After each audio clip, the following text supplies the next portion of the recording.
For too long, researchers have had to rely on old data when determining flood estimation across Texas.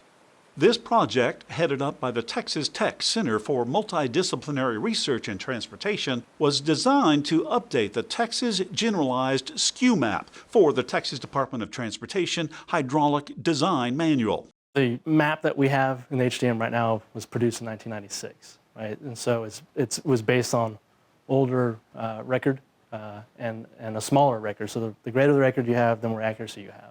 Researchers utilized 30 years of unused data, which will likely open the door for future statistical research into Texas, Oklahoma, and eastern New Mexico flood hydrology. New technologies have become available in the last 15 years, and quite a bit of recent data has become available in the flood frequency arena.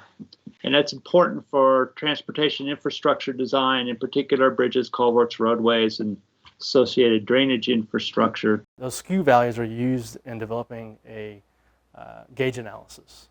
And so what a gauge analysis is really just taking a distribution and a population of flow rates, annual flow rates, peak flow rates, and fitting a curve to it.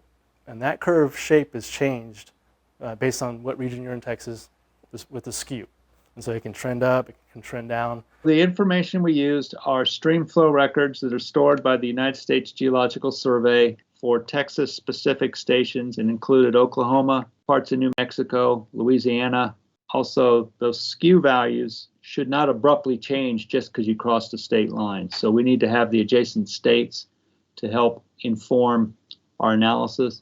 And from that, we create a probability model of the behavior of the flood recurrence at particular locations.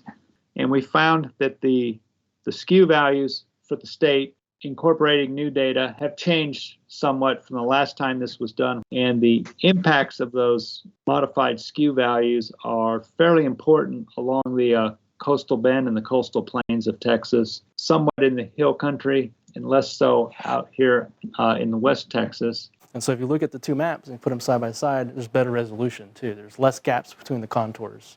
So there's less averaging or interpolation. So now you're getting better accuracy with your flow rates. So if you're overestimating your flows, your bridges will be bigger, right? So we're spending more money on our bridges. If you underestimate, that translates into a safety issue or a reliability issue. So we want to be as accurate as we can. We don't want to overestimate, we don't want to underestimate. For more information and to find the publications for this project, please visit the TxDOT Research Library at the link shown below.